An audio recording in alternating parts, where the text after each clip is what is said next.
En lep kolesarski pozdrav. Danes sem se odpravil na kolesarjenje, med katerim vam bom povedal nekaj o gumah za specialko. Na koncu vam bom povedal tudi, kakšne gume uporabljam jaz in kako sem se včeraj osramotil v Novi Gorici, ker nisem znal zamenjati počene zračnice. Ja, drugače pa gre poletje k koncu, še par dni pa bo koledarska jesen, imamo prijetnih 24 stopinj Celzija, tako da se nekaj za pritoževati. Ja, že nekaj časa nazaj se je na YouTubeu pojavilo vprašanje, če bi lahko kaj povedal o tubularjih, poltubularjih, tubeless gumah. In včeraj, ko sem imel tisti fiasko s počeno zračnico, sem si pomislil, mogoče je pa res pravi trenutek, da spregovorim nekaj o tem. Ker gre za precej obširno snov, se bom osredotočil samo na gume za cestna kolesa, pa še to bom povedal le tisto, kar vem iz glave. Za začetek pa naj omenim gume, ki so po mojem mnenju najredkejše. Videl sem jih na tistem YouTube kanalu od enega Američana, ki živi na Japonskem. In sicer gre za povsem polne gume. Pač cela guma je polna, masivna in jo v celoti namestiš gor na obroč. Obnašala naj bi se enako kakor ostale gume z zračnicami. Američan jo je stestiral in je tudi prikazal, kako se montira.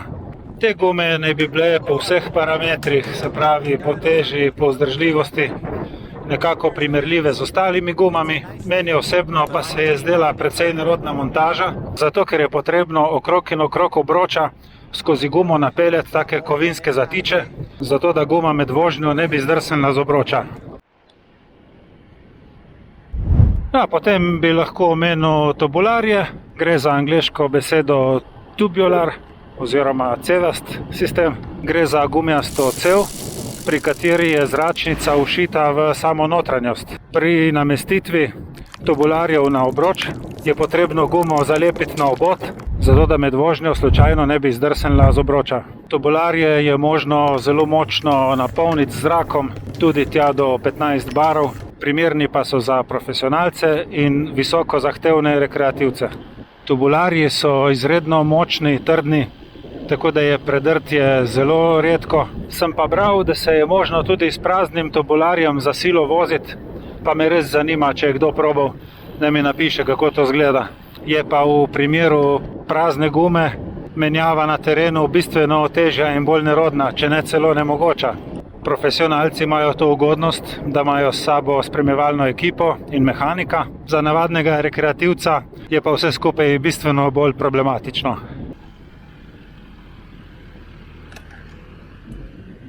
Gremo dalje. Gume tubeless. Prebral sem, da gre za enega največjih kolesarskih izumov zadnjega časa. Gume so pa narejene na zelo podoben sistem kakor avtomobilske. Dejansko gre zgolj za plašč, ki se pritrdi na obroč in napolni z zrakom. Zaradi tega mora guma zelo dobro tesniti na obroč in tudi obroči so posebni. Obroči morajo biti tubeless, tubeless ready ali pa tubeless compatible, sicer montaža ni možna. Gumo se na poseben način zalepi na obroč, poseben mora biti tudi ventilček, da zrak ne bi puščal tam. V notranjosti plašča pa je posebno lepilno mleko, ki zapolni razne drobne poškodbe v primeru predrtja. Tubeless plašči zagotavljajo, da rekreativni kolesar nikoli več ne bi ostal na cesti zaradi prazne zračnice. No in potem pridemo do tistih gum, ki jih uporabljam jaz in verjetno tudi večina rekreativnih kolesarjev. To so tako imenovani poltubularji oziroma klinčerji. Gre pa za posebej gumijast plašč, v katerega se vstavi zračnica, ki jo napolnimo z zrakom. Ta sistem je super, ker lahko predrto zračnico, kar sami na cesti zelo hitro zamenjamo in šibamo naprej. Jaz sem v vsej svoji karieri vozil samo take gume, poltubularje. Pa zanima, napišite mi dol od spodaj v komentarje, kakšne gume vi uporabljate. Ali je res tako, kot jaz predvidevam, da je večina na poltubularjih tako kot jaz, ali vas ima mogoče že kar precej tudi tubeless ali pa tubularje. Večkrat se mi je zgodilo, da sem ostal s prazno zračnico, zato imam s sabo zmeraj eno rezervno zračnico, 2 plastična ključka za snemanje plašča in eno majhno pumpo, s katero lahko napolniš gumo do 6 barov.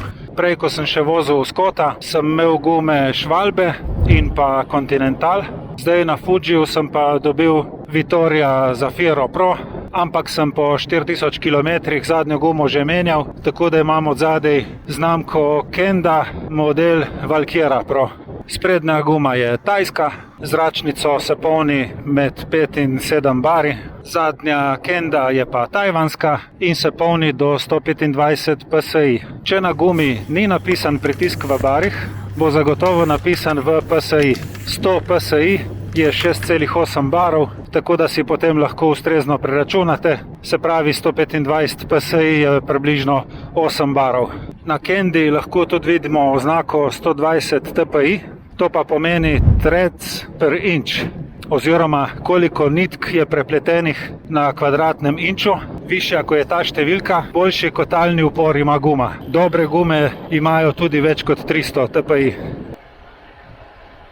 Prej, ko sem šel od doma, sem na hitro pogledal na splet. Cene za take povprečne gume se gibljejo okrog 50 evrov. Lahko jih dobite tudi za 20, pa jih boste verjetno malo prej uničili. Ali pa tudi kakšne za 70 in več, ki bojo pa morda bolj trpežne. In verjetno še bolj profi, kot te naše, ta navadne. Kakorkoli, 50 evrov za eno gumo ni malo, sploh če računaš, da za 60-70 evrov dobiš že eno poceni gumo za avto. Ampak jaz predlagam, naj si vsak kupi take gume, ki si jih lahko privošči, za katere ve, da mu jih ne bo škoda uničiti.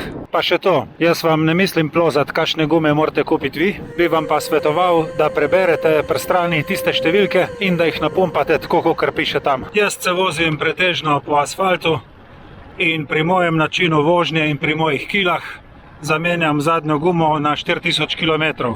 Pri naslednjih 4000 km zamenjam pa še sprednjo gumo. Jaz si sicer mislim, da bi sprednja guma zdržala tudi več kot 8000 km, ampak jo pač zamenjam in o tem ne razmišljam več. To pomeni strošek približno 150 evrov na 12000 km, ki jih prevozim v slabih 2 letih in si rečem, ok, vse je v redu.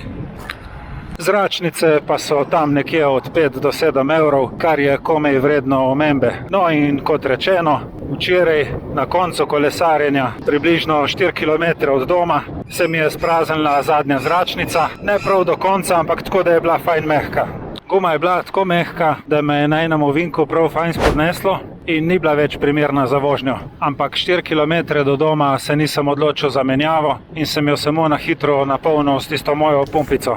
Na 2 km sem jo pumpal 3-krat, ampak se je zelo hitro praznila in postala spet neuporabna za vožnjo. 2 km do doma se je zračnica do konca izpraznila, tako da ni bilo možno narediti z njo niti centimetra več.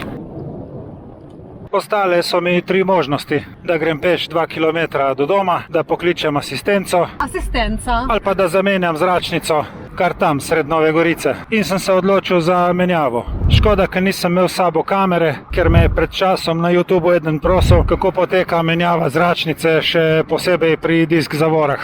Še sreča, da nisem imel kamere, jao, kakšna sramota. Okoli mene se je tako izbralo nekaj radovednih ljudi. Jaz sem se pa kakšnih 20 minut mučil s tistimi 2 ključki in nisem mogel sneti plašča dol z obroča. Jaz ne vem, ali je ta Kenda tako močna, ali sem jaz tako švoh v rokah. Nisem jo mogel dobiti dol z obroča in pika. Po skoraj pol ure sem kolo osramočeno nataknil nazaj gor. Moram pa reči, da glede disk zavor nisem imel nobenih težav niti pri snemanju, niti pri natikanju kolesa. 15 do 7 zvečer sem prepešačil v servis, kjer so mi na hitro zamenjali zračnico in prodali novo rezervno zračnico. Čeprav zdaj nisem več prepričan, če jo res rabim, ker če jo na terenu ne morem zamenjati sam, potem je mogoče čas, da začnem razmišljati o tubeless sistemu. Ostala mi je ena tolažba, ker je serviser našel v plašču košček stekla, ki ga je komaj izvlekel s kleščami. Mettimo solo, sa? Ok. Grazie. Tako da tudi, če bi jaz uspel sneti plašč z obroča, je veliko vprašanje, če bi lahko odstranil tisti košček stekla. Sem ga vprašal, kakšne barve je bilo steklo? Je rekel rjave. Ok. Ker na cesti sem videl belo steklo in zeleno steklo, obema sem se izognil. tale terjav pa mi je bil očitno usojen. Jaz sem danes za test naredil eno 70 km furo do ribiškega naselja, po italijansko Villaggio del Pescatore, in potem nazaj domov. Guma se obnaša v redu, tako da je očitno operacija uspela. Jaz vas lepo pozdravljam, želim vam srečno vožnjo in čim več kilometrov. Link od Strave bo spodaj v opisu videa. Hvala za pozornost in se vidimo prihodnjič.